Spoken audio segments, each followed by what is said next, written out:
Et nous sommes en train de vous informer que le corps du pasteur, donc on a retrouvé le corps et ça vraiment ça nous fait plaisir quand même. C'est vrai que cette nouvelle a dérangé beaucoup de gens, comme vous l'avez constaté. C'est-à-dire un serviteur de Dieu qui est en train de servir Dieu. Et nous précisons c'est un cadre dans notre pays. À un cadre,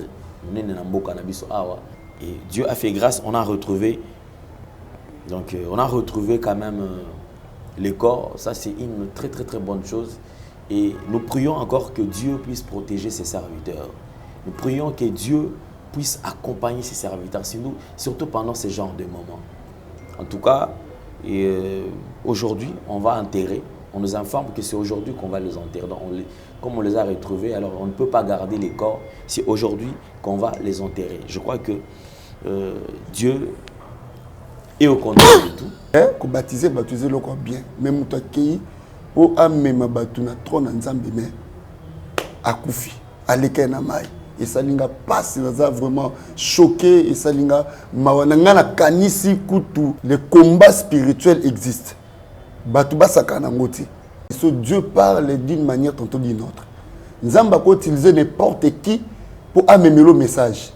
Yangonde memi lelo papa kende. Azana en avenir bosone mais le reste est batana a au passant wapi. Boyebi peke manji lona Elia aimé la rabato. Mais vous continuez à faire. Problème est anime. Dans l'église de réveil, manque à moyens. Vous comprenez? Mais tellement en église de réveil, nous les pasteurs et l'église de réveil, le Kosombongo les mingi. Organisation de la spiritualité est belle. Or, par Yanzam Bezali, par Yabatou Pesali. Tant que vous êtes bien organisé, beaucoup peuvent empêcher risque.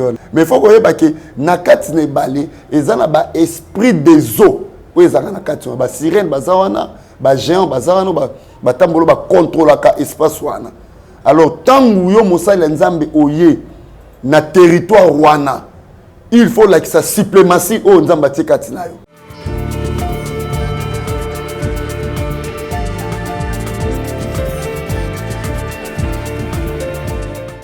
Le devoir nous appelle, mesdames et messieurs, vous qui nous suivez sur Nouvelle Tendance Télévision et sur Alain Délé Officiel TV. Bienvenue, mesdames et messieurs, comme vous le savez. Shalom, enfants de Dieu. Bonjour, bonsoir, tout dépend de l'heure à laquelle vous allez certainement nous suivre. Nous vous transmettons les salutations de la part de toute la grande équipe qui nous accompagne aujourd'hui. Vous avez à la prise de vue Sarif Mbala et accompagné des Gédéon Loaé et la réalisation, comme d'habitude, vous avez Jonan Zouzi à gauche et Jordan Panzo à droite. Donc c'est avec cette équipe que nous allons travailler. Encore une fois de plus, continuez à nous faire confiance. Allez vous abonner rapidement sur Nouvelle Tendance Télévision si vous n'êtes pas encore abonné. Et si vous voulez le faire, il suffit tout simplement de toucher sur le bouton où c'est écrit en rouge s'abonner. Touche ou toucher une fois. Allez juste à côté, vous verrez une cloche. Touchez sur la cloche. Une fois touché, vous verrez 3 rubriques. Toute notification. Appuyez sur toute notification et voilà, vous êtes compté parmi nos abonnés. Nous allons faire le maximum de partage en ce qui concerne cette vidéo. Vous qui nous suivez, vous pouvez également partager cette vidéo afin que nous puissions atteindre un grand nombre et élargir encore notre espace, notre champ. Merci beaucoup à vous. Nous allons prendre le tout premier élément, c'est la fondation Ndélé au cœur de la nation, ainsi que l'orphelinat Famille du Cœur Christ Rédempteur, dirigée par Maman Marie M5 depuis Liège, ainsi que votre humble serviteur Alain Délé qui vous présente ces grands magazines Bossolo, Pelolenge, Yakobika. À travers cette opération, je crois que nous pouvons tous soutenir ces enfants, ces démunis qui sont abandonnés, ces enfants qui sont dans la rue, ces enfants qui n'ont rien, qui n'ont pas de parents. Et aujourd'hui, nous pouvons leur apporter notre assistance afin qu'ils puissent aussi intégrer dans la société. Et une fois ces enfants réussissent, je crois que nous également, nous serons bénis parce que le Dieu des orphelins ne restera pas indifférent. Il va toujours nous bénir. Merci à l'homme idéal, mon vieux Gauthier Mascotte, donc l'ingénieur de banque qui nous suit depuis quelque part. Nous allons prendre les images et on se retrouve tout juste après. Suivons. Tango nyonso molinganga nazalaki komona baninganga na baboti na bango nanga baparent baza te vi nanga pasi Est-ce que Koko fait la babote et zali sumu? Kozanga babote est-ce que zali sumu? Voilà, n'a pas sabino message. L'orphelinat Christ rédempteur. Et on a posé les sungé na bino. Tala musala munene zo sala pona bana. Tala musala munene zo sala pona bana oyo. Mokiletiki e boaki. Mais nzamba termine nzelo orphelinat o pona ko encadrer bana oyo. Yaya lisungi na yo to na ngoposa. 1 euro no to na ngoposa. Pona mwana moko. Tango mwana moko allié nzambe ya bitike oya permettre ete na nzela no mwana alia akobosa na ote. Voilà message ya l'orphelinat Christ rédempteur to na besoin lisungi na bino. Ba numéro za na se kota contact na biso assistance na yo et aux alisungi pona bana. Que le Dieu des orphelins a bénir diama mutu nyoso ja ta likanisa ko sala quelque chose. Pour sali yango zamba pambola bino. Merci beaucoup. Je crois que vous avez suivi et nous vous demandons, s'il vous plaît, vous pouvez nous contacter pour apporter votre assistance et cela nous fera énormément plaisir. Comme je vous ai dit, donc je tiens tout d'abord, mesdames et messieurs, de vous informer que l'homme de Dieu est bel et bien vivant. Donc là, il s'agit de pasteur John Boutumbi, qui est pasteur de l'église qui est en train de travailler dans la communauté ACK Kinsuka. Donc il est très bien portant. En tout cas, ne vous en faites pas, ne vous agitez pas. Donc c'est pas lui qui s'est noyé, c'est lui qui s'est noyé, c'est papa, c'est bas, c'est ou quelqu'un d'autre. Donc pasteur, lui, il va très bien, il est bien portant. D'ailleurs, vous êtes en train de le voir sur la photo, il est là, il va très bien. Lui ainsi que toute son équipe, donc ses collaborateurs, ses proches collaborateurs, ils sont là. Nous avons Papa Joseph qui est là, en forme. Nous avons Papa Jean qui est également en forme. Il y a Papa Jacques qui est en forme. En tout cas, nous lui souhaitons encore une longue vie et surtout, continuer toujours à servir le Seigneur parce que vous savez, aujourd'hui, être jeune et en même temps servir le Seigneur, ce n'est pas facile. Donc, ce sont des gens que nous devons encourager puisqu'ils gardent encore le véritable Dieu, un Dieu authentique.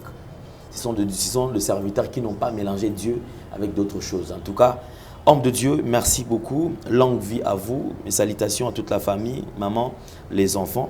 Donc, merci beaucoup, pasteur John Boutumbi. Que Dieu vous garde encore jalousement. Mesdames et messieurs, comme je vous ai dit, et nous sommes très contents de vous présenter encore ces grands magazines. Alors, vous avez des informations, vous allez nous aider tout simplement à relayer cela. Donc, vous êtes, je ne sais pas, à Massina, Anjili, vous êtes à Kinsuka, vous êtes à Limete, vous êtes à Kingabwa, vous êtes à Malueka. En fait, bref, toutes les 24 communes, donc les 4 coins de la ville-province de Kinshasa, notre numéro est là. Vous pouvez nous informer, vous avez des vidéos, vous pouvez nous envoyer le plus vite possible, afin d'informer tout le monde parce que nous avons besoin de cela. En tout cas, merci beaucoup à vous. Et nous sommes en train de vous informer que le corps du pasteur, donc on a retrouvé le corps et ça vraiment, ça nous fait plaisir quand même. C'est vrai que cette nouvelle a dérangé beaucoup de gens, comme vous l'avez constaté. C'est un serviteur de Dieu qui est en train de servir Dieu. Et nous précisons, c'est un cadre dans notre pays. À ce cadre, perdre sa vie comme ça, vraiment ça a choqué beaucoup de gens. Et surtout pendant les services, en plein service de baptême. En plein service de baptême. Et ce pasteur est parti. Alors ils se sont noyés. Et Dieu a fait grâce, on a retrouvé. Donc on a retrouvé quand même les corps. Ça c'est une très bonne chose. Et nous prions encore que Dieu puisse protéger ses serviteurs. Nous prions que Dieu puisse accompagner ses serviteurs, surtout pendant ce genre de moments. Un moment où quelqu'un est en train de passer à une autre étape de la vie, où quelqu'un est en train de changer de vie. Donc c'est un moment très important. En tout cas, paix à son âme, donc paix à leurs âmes, Mili Monabango et paix Manakimia. Et c'est quelque chose qui s'est produit, vous imaginez, 4 jours avant, il y a eu un pasteur qui également, qui s'est noyé. Et 4 jours après, c'est maintenant les 3 autres qui se sont noyés. Alors je crois qu'il faut voir ça avec un autre œil, ou soit la rivière Ndjili. Il faut vraiment éviter parce que ce genre de cas se répéter, ça fait très mal. En tout cas, aujourd'hui, on va enterrer. On nous informe que c'est aujourd'hui qu'on va les enterrer. Donc comme on les a retrouvés, alors on ne peut pas garder les corps. C'est aujourd'hui qu'on va les enterrer. Je crois que Dieu est au contrôle de tout. Alors, nous avons le plaisir d'avoir sur ce plateau un serviteur de Dieu. C'est un évangéliste de ministère, habitué de ces plateaux.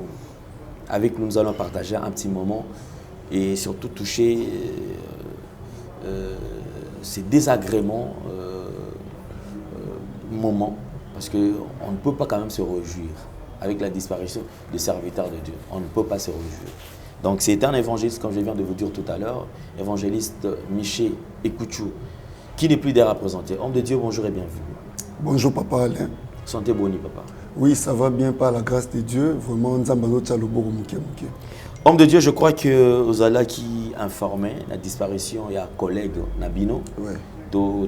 Collègue Nabino parce que pasteur n'a 2 personnes, donc ça fait 3 personnes. Oui. Alors disparition, il y a Bandeko. Tango aprena kiango et ça là qui on dengeni. Bon, étant qu'un homme de Dieu, nous avons vraiment un volet spirituel. Chaque fois tant on a une mission que nous allons ensemble pour nous faire un appel. Donc on a un appel et on a consacré, bilo qu'on a mis balai et qu'on protège pendant mission dans le salle. Mais il y a pas si mingi na évangile surtout nous les serviteurs de Dieu, il faut se limiter à niveau nzamba bengelu. Il faut pas au-delà parce que si on lekisi ba limite nzamba tsekati na yo et loko ko yela yo Dieu nzamba ko za responsable na ngoti. Ngesa linga pasi pona ni ko baptiser baptiser loko bien même muta kei o amema batu na trône nzambe mais akufi aleke na mai et ça linga passe ça vraiment choqué et ça linga mawananga na kanisi kutu comment on a ça la baptême chaque fin de l'année l'église na ba nouveau converti ndeto kenda baptiser ba kunga la kenda na fleuve Congo na kisuka ko mona pena mai ezole kala mais en tout cas na kanisi ngane na sala kana ko mona musala nzambe ko tika biso ko kende. Il ne faut pas blaguer dans le monde des esprits. Ma camarade est la réalité. C'est vrai ça? Oui, c'est la réalité, papa Alain. Donc, et ça la passe. Et ça la passe pour qu'on y ait mosa donc le combat spirituel existe. Batuba sakana ngoti. Prier. Que tout n'a réellement la volonté de Dieu. Et ce qui choque un peu, les gens ils allaient peut-être voir aussi que sa femme, donc d'après nos informations, comme elle a kibiso, moi si, Aïbisa quand même mon bal pour pendant qu'on que non, n'a un mauvais pressentiment. Effectivement. Mais l'homme de Dieu alors a discerné qui pensa peut-être le langage ou anaté et voilà placé. Bande de combien qu'on se retrouver. Mais je me pose la question. Est-ce que Moussa Lanzambe occupé koyokate maman to collaborateur Zamabe? Il faut un esprit à écoute. Papa Alain Azotaliso, Dieu parle d'une manière tantôt d'une autre. Nzamba peut utiliser n'importe qui pour amener le message. Bandeko mingo zakana na esprit à minimiser batu. Netinga na minimiser motuti. Na zaka sensible na écoute à Saint-Esprit. Et tant que chrétien combattant n'a jamais qu'on négliger langage moko bimi na cercle nangai. Moussa Nzambe faut dans l'esprit à écoute. Il faut qu'on yoka. Peut-être Nzambe a kolobela te mako lobela na collaborateur na yo, a kolobela pe na nzela mwasi na yo, voire même a kolobela pe na nzela mwana yo boti. Mettons aux un esprit il y a dictature, aux un dictateur. Oyo kakateka oyo lobi o nzamba tali so sali sans que bo examiner yango ndezo memela bato belé ba problème na vie na temps tozali. Esprit écoute, manque il y a discernement. Moi c'est pressentir sensible auto bengaka sensibilité spirituelle existe. Le Saint-Esprit et même biso na dimension moko yorokoma sensible na likambo. Wana nzambe te mutalobelo métissant qui soki na bimi lelo et loko moko boya mabe ko komelanga. C'est ça ce qu'on appelle sensibilité spirituelle. Moi ça zaki na yango, mais mobali manque ya discernement. Yango nde memi lelo papa kende. Azana en avenir bosone mais le reste est batana a au passant wapi. Merci.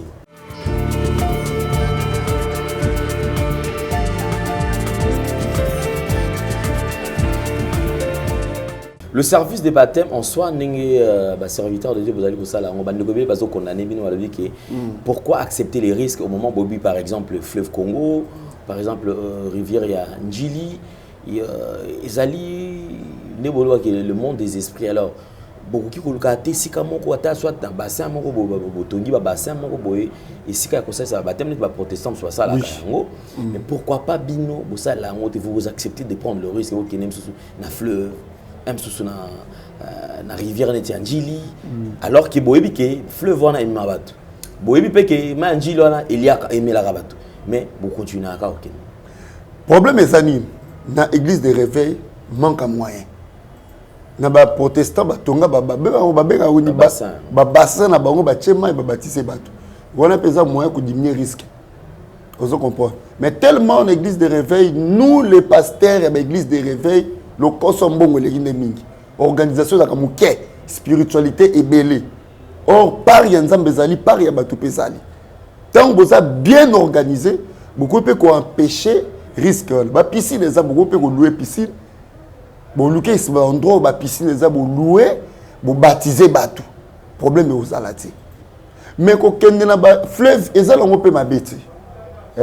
Ils ont ma bêtise. Ils ont milieu moko d'abord.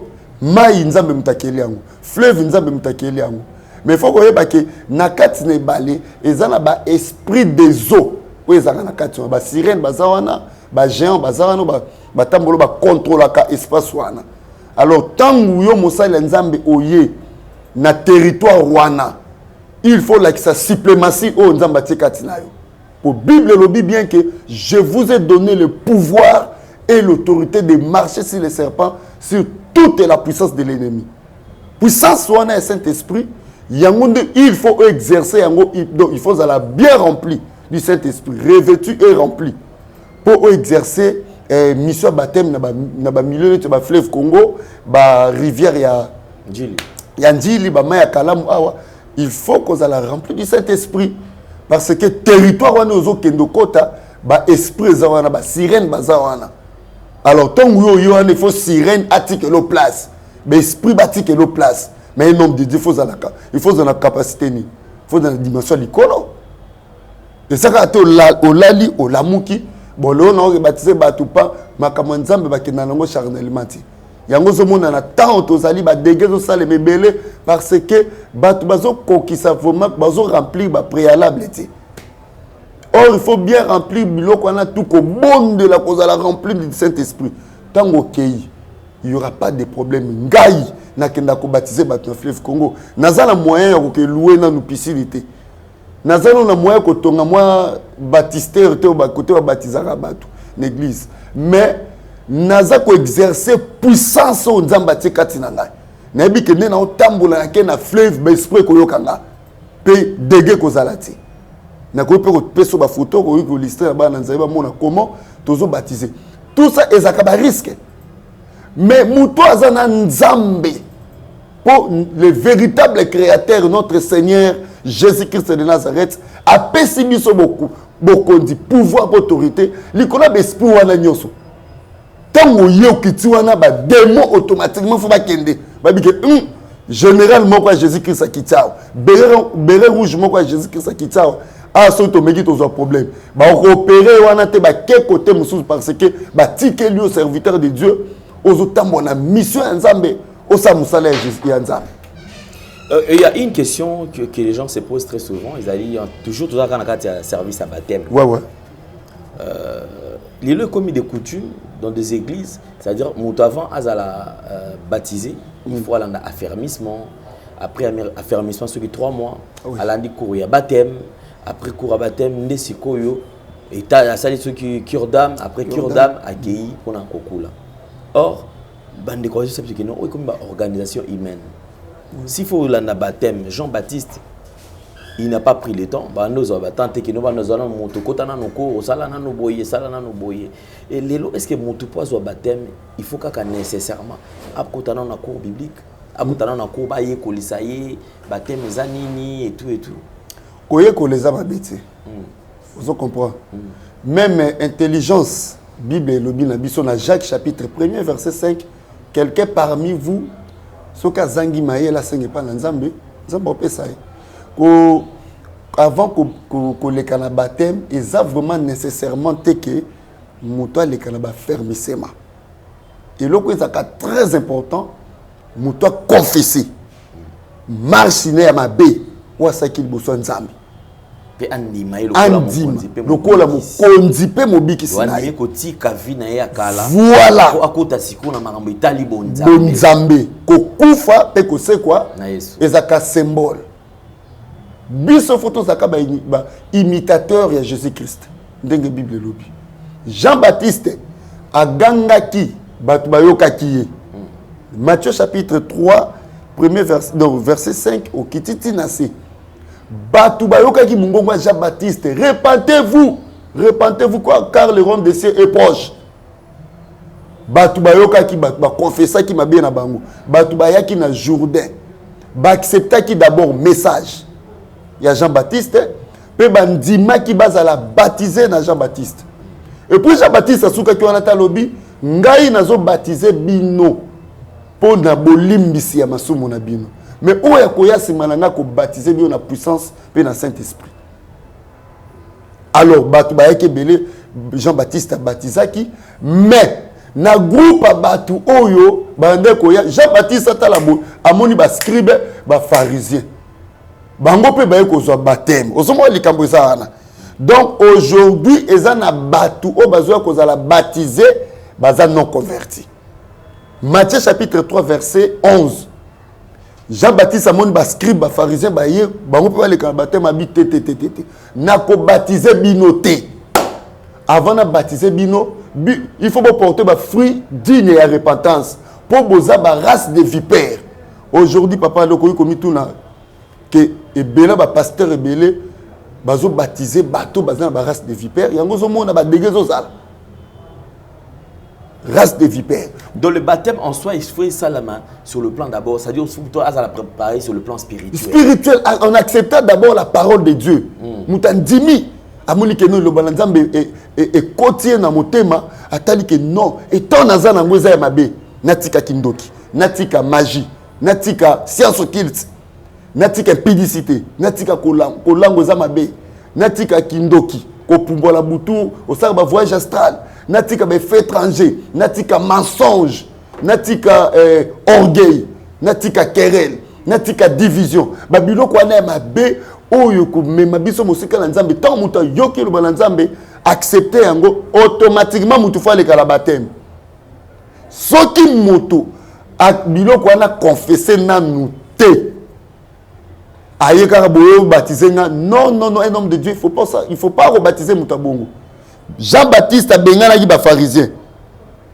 abengali bango bino vous êtes des races de vipères il faut porter d'abord ba fruit digne il y a repentance avant que vous allez baptiser c'est ça est-ce que lelo est-ce que ba serviteur de Dieu o ya biso ya tant tozali est-ce que ba ko agir le quoi Jean-Baptiste était et surtout nous aussi les serviteurs de Dieu auto kende ko baptisa batu est-ce que réellement ma vie na biso eza en ordre na Nzambe est-ce que za la mission que nous baptiser ce n'est pas n'importe qui n'importe quel serviteur de Dieu a kokotisa mutu na mai pour bimisa mutu il faut la bien taillé bien converti bien délivré un serviteur de Dieu délivré aza vraiment otolobaka aliment en ordre liboso la Nzambe c'est alors que vous avez la capacité de baptiser mutu ceux qui ont l'équipe na étape wanati papa Alain il y aura des conséquences parce que ba démon ba yeba bato ba na mission Nzambe neti ngai so na bondel pour na mutu aza na problème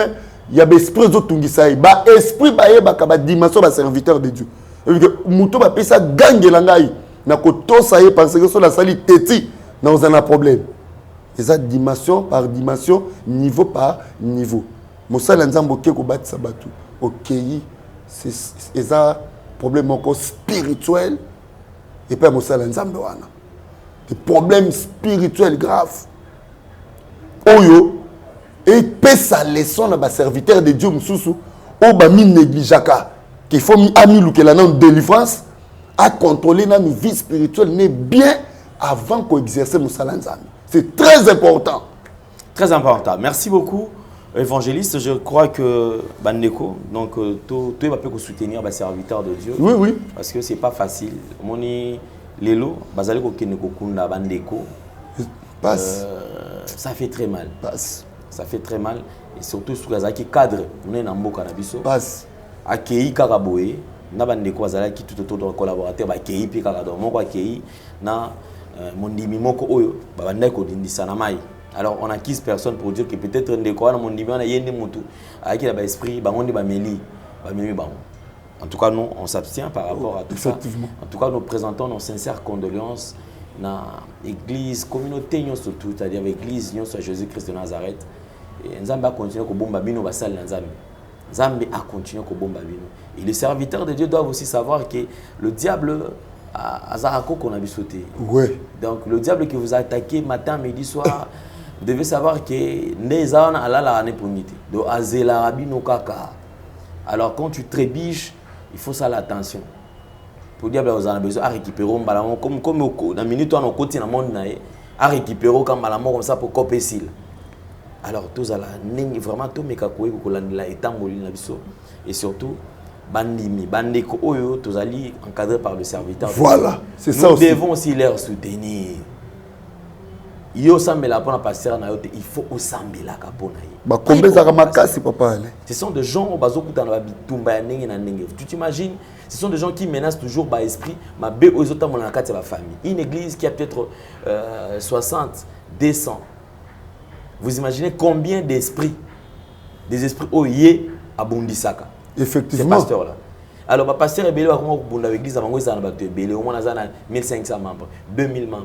Et c'est comme ça que vous allez vous rendre compte que le pasteur a une église a belé, mais il y a mon pasteur, vous avez ça délivré. Ça délivré, c'est pas problème. Mais il y a des gens qui ont mais le col a négligé, l'esprit et quota et fanda katina. Vous vous posez la question au pasteur, il te prêche la parole de Dieu, mais sa vie ne reflète rien ce qu'il prêche. Ce qu'il prêche. Donc, Azan a dévié sentiment que pasteur et de ceux qui ont pasteur, il faut boyater a fini ici dans Nzambe. Ah Nzambe. Nzamba yo kamawa, Nzamba yo kamawa. A panzelo Bible ni. Nzamba yo kamawa, Nzamba yo kamawa. Nous devons faire très attention. Je crois que évangile savant passer peut-être dans une chose et en dehors il y a un message nous lancer quand même la bandeko o va serviteur de Dieu o va osali ko sala musana Nzambe parce que tout qui est dans angle spirituel. Angle spirituel nous vendons la makasi. Effectivement. Dieu nous interpelle dans le Papa allez. Oui. Musée Adina Bala. Koko na biso ya réveil na Congo. Alingi asala baptême. Soit na kindu na mboka mobu. Ba ebisi Musée Adina Bala. Mayo kendo sala baptême bangando bazaka kuna. Abibo problème ezatenga no kendo sala ka baptême na mai ya bangando wana. Musée Adina Bala a vu équipe azuna bateau kendo baptisé. Bakomi na rivière wana atelemi na liboso ba rivière amoni bangando aesi bangando bolongwa awa bokende kuna ngana nasa musala awa bangando pe moko bangando ba se déplacer ba kei mai etika libre muzadi na bala koti na mai a baptiser batu ba sisi to ba sisi abenga bangando aliboso na territoire na bino bakabati ba kei est-ce que ba serviteur ya lelo ba okoma na dimension na te. Alléluia. Ça c'est compliqué. Deuxième miracle, Moussa dit na bala mission wana kaka ba okende. Bazo kende mai ya komelesili bango na nzela. Baba serviteur moko bandi ko lela, ko se lamenter. To mela mai wapi. Esika ba telemaki. Na moi ça nzete moko ba vandi. Tala nzamba tambola ba serviteur na ye. Moussa dit na bala ABC serviteur na moko puis kolela nga ba nini ba matiti oza liboso wana préparer ici kana po botela ngai tokona kendola ba serviteur de wana ba keba ba bandi ko pikola ba matiti na maboko ba oto benga ngo ba manganga biso bangala ya kama kasi mo gugu bazo pikola ngo to bo pikola ba pikola moko bendi bo mai banzo bima source salami directement bazui mai komela tala ba niveau ba serviteur de Dieu o bota mona ko banga nzambi. Un homme de Dieu faut avoir la capacité au lobeli des mois tiki. Moko. Pendant terminant na chité. Serviteur de Dieu moko. Azaki na nzambe, azati lelo. Na otanga kombo na ete. Na tanka ya muzadi na bala. Auti ko kwa ne kobo. Mazama kasi na délivrance. Sikoyo muninga na ye. Awasala mfi moko délivrance des mois na zobo ya robima. Ba ko benga ya biya babengi babisi yaka ko secourir biso na service wala mosala nzambe le pa yaza makasa de délivrance alinga chaka ka loboko bo demo biso ndozana uti ko coucher na moisite auto coucher na moisite dozana kutu osali boye donc yo moni même na makambo ya prophétie faut okeba demo exposé serviteur de Dieu ana serviteur de Dieu na habite abisi demo ana abi makambo lobi c'est vrai na uti ko sala yango mais na sengi nzambe ko limiso yo bima na nzoto de moi keima mokati moi sur ana libre vous comprenez l'alliance moko zaka ba sala nzambe de moi détailler un homme de Dieu mo sala nzambe pa wanga liposo wangani alinga bima pe menteur liboso milieu mabe accepter liboso de moi zolo ba la kata mutu oui makambo lobi na uti ko sala yango mais na uti na sengel na uti pe ko sengela ngo nzambe bolimbisi mais yo na nzoto ya mwana mwasi osala nini bima de mona kei sans hésitation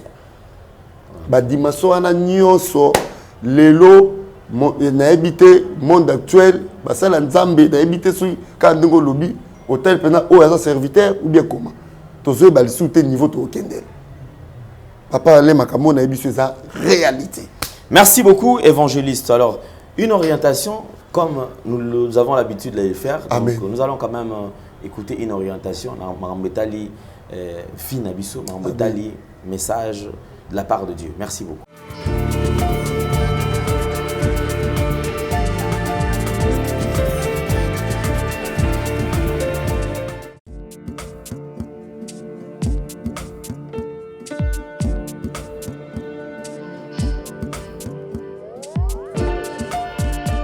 Shalom et bien-aimés dans le Seigneur, c'est votre humble serviteur de Dieu, évangéliste Michel Ekouchou. Nazali visionnaire, il y a église MED, mission évangélique et de la délivrance. Église des hommes, na commune Yangaliema, na quartier aux zones, na Kamunganga, avenue Diantela, numéro 14. Et c'est quand même Kamba, église Mounene, mission évangélique de la délivrance. Nazali visionnaire, bien-aimé dans le Seigneur, Nayambaka chaque dimanche à partir de 7h. Bien-aimé, tika kolo yeso pambola bino partout bozola nanga na monde entier na pesi bande kolanga kuna na lisala ngomba mbote bande kolanga kuna ba monjingili na bato bosokema na pesi bino mbote kuna na mongala na bosanité pa na biso kuna pa papa na biso kuna na bumba na village boningo na loeka na mojamboli tika kolo yeso ma apambola bino po nazoza ba pe makasi ya bandeko na kuna ya bamongala sans oublier bandeko ya Beni bandeko ya Goma Bukavu na bosali bino te bana ba Congo Matadi Boma Mwanda ezaki tronçon nanga vraiment na sai pe parcours nanga na évangile tika kolo apambola bino bana Mbujimai bana ya Kananga nzamba pambola bino ya pe parcours mboko na koma ipo na évangile Ilebo Misisa na koma na Ilebo na Dibaya Lubwe na Mangai Mangai 2 Pio Yuki kuna na nzela bandu na nzela mai na koma pe na nzela évangile côté ya Sango Malam. Bien-aimé dans le Seigneur, année 2022 année de récupération. Nazolo belo vraiment avec beaucoup de détermination. Et ça année oyo sengeli yo récupérer oyo ba ennemi ba kanga ba yiba na vie na yo.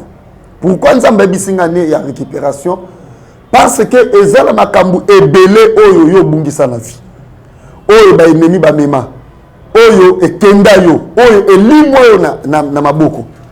Osali be fort po ozonga na vie ozalaki na ngoli boso okokite. Osali be fort physique et simbité. Mais la Bible dit ceci.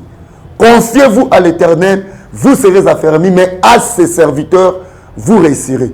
Bien aimé dans le Seigneur, eloko nini bayiba yo, eloko nini oyo kenda, eloko nini ba boma la bomo na yo. Nzambo apesinga onction ya récupération. Tant nazolo bayango, je suis fier de mon Dieu, Jésus-Christ de Nazareth.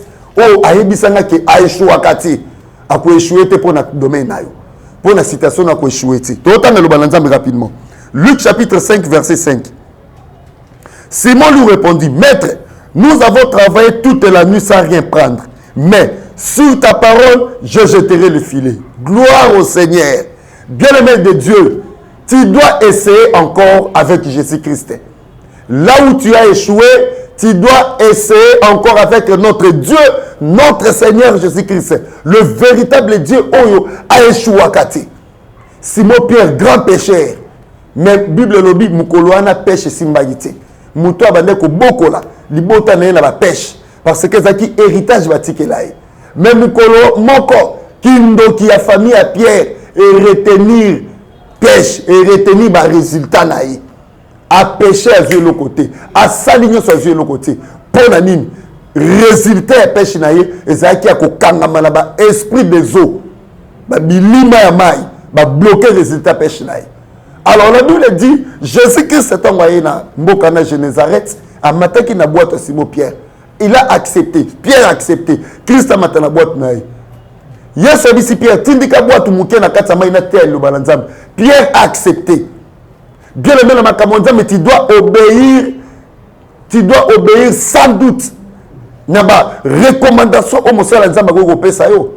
Pierre a accepté. Christ a taillé le balanzam na katsa boîte à Pierre na mai. Bilo lobi tangu Yesu asisi atali siko na Pierre ayebisi ezwa filet boaka. Pierre alobi Seigneur ngai naza grand pécheur ndenge papa ozola na nga obi ke nga na muta mayele naza na ba compétence naza na ba capacité mais lelo ndenge ni musala ezo simbati lelo ndenge no komi ko échouer na ba faire o nga na muta commerce na bi comptabilité mais ndenge ni ozo koya na makamno ndenge ni makambo za ko échouer. Yo lobi que non, ngai na kitoko, mais ndenge ni loza ko échouer na libala. Papa oh comment lelo mkolo o changer combien de basi. Pourquoi za ko échouer na domaine na libala mais yo mtozolo ba ko za mbali kitoko, maman zo ko za moi sotonda, mais lelo za ko échouer comment? Bible lobi. Simon lobi ngai na échouer. Mais Seigneur, sur ta parole, je jeterai le filet. Bien aimé dans le Seigneur. Et si ka Pierre a échoué qui abandela qui na Jésus-Christ longo. Pierre a boaki. Abenda boy. Bible lobi filet ningani. Abenda boy. Bambisi akangi. Donc Bible lobi Pierre a bimisi bambisi na filet. Oh pêche tikala ko salate depuis abanda ko lobo bambisi. Bien aimé dans le Seigneur. Tikana ebisa mwana na nzambo zola na ngai. Et si kaka kayo échoua au kobandela na Jésus-Christ ko réussir. Et si kaba bloqué li pamboli na yo, nzambe azolo belando ko récupérer yango. Pierre a récupéré ki bambis. Oyo ténèbres kanga ki ne bali. Na maloba Jésus-Christ, bien aimé de Dieu. Na otalisa yo ke nzambe alobeza ana récupération pour na yo. Yo pe loko ezala ki retenir la ténèbre. Na liloba ozo bimalelo, nzamba ko zongisela yo. Oko récupérer santé na yo. Oko récupérer mbongo na yo. Oko récupérer ba résultat musala na yo. Oko récupérer document. On peut récupérer signature, on peut récupérer place nayo, on peut récupérer ma botte nayo, aux stérilité maman, papa aux stérilité, on peut récupérer tout ce qui était perdu. La Bible dit ceci, selon Joël chapitre 2 verset 25. Je remplacerai tout ce qui était mangé par des sauterelles. Ba sauterelles le baza ba esprit, ba force et ténèbres, oyo eya et kota na bazi na biso. Mais Jésus-Christ a lobby a remplacé et l'oko nyoso au même à la vie. Bien aimé de Dieu, Pierre, Jésus-Christ a la qui s'est qui a nzambe. Et si qu'un choix qui a réussi à récupérer qui va mbisi olo et ça qui retenu dans l'esprit des eaux. Bien aimé, il peut l'onir ça retenu dans ténèbres. On récupérer la combat Jésus-Christ. Il y a un autre qui les a retenus dans les ténèbres. Nani simba résultat na yo, nani simba mbongo na yo, nani simba libala na yo, nani simba santé na yo. À chaque fois la maladie démoniaque na nzoto, on peut récupérer guérison na yo. Bien-aimé de Dieu, tika kolo soit pas mbolayo. Message o ezali ayo. Pierre a récupéré qui bambis. Pe a fukamaki a confessé par Jésus-Christ. Il est Azamoutouma, un homme pécheur. Mais il a changé d'identité. Alors dit désormais, je te ferai pécheur d'homme. Bien-aimé, merci ma service au côté témoigner. Jésus-Christ a changé d'identité. Bateau bae bio échec. Bateau bae bio na souffrance. Bateau bae bio na mawa. Bateau bae bio na soni. Bateau bae bio na makambo mabe. Bakomo na makambo nzamba osa na vie na yo. La Bible dit notre Dieu, il est celui qui change le mal en bien, la malédiction en bénédiction. Nzamba ko changer situation na yo. Bien le message nanga o comme na suka. Ndeko yo landi message otika kolo Yesu Masia. Jésus-Christ de Nazareth. Nzambe o ndai na salelaka. Ako visiter na mko alelo. Message José yo. Awe za katan. Basi lenga tan la comme na suka. Yango na suki pe a bien aimé. Message José yo. Mama papa zola na ngai. Longola loboko na litaba longa ba raisonnement. Comme la poison te. Ko raisonner te pour la mobile na ke yo. Ko résulter pour la moisson na sali o mabe. La Bible dit que Dieu est capable de remplacer tout ce qui était perdu dans nos vies. Nous sommes capables de remplacer le qu'on est qui est. Nous allons permettre ça parce que la Bible nous dit rien ne peut se faire sans la volonté de Dieu. Nous allons permettre aux personnes pour ma campagne zone c'est l'eau et qu'on les perdre. C'est qu'à coller ça pas là. Bien-aimé de Dieu, c'est votre humble serviteur de Dieu, évangéliste Michel Ekouchou, Nazali visionnaire église, mais Nazali responsable. Nazo kamba etonga munene, toza la commune Yangalima. Oza besoin tinda mutuna la ndel ba prière, la comment adresse au, toza la commune Yangalima na quartier Kamunganga na Mbinzo zone. Avenue Diantela numéro 14. Chaque dimanche na Yambaka, mardi, jeudi na 17h service à délivrance ezali. Et c'est quand nazo kamba. Naza responsable ba am o yeso pesinga pona mema bangwe panai.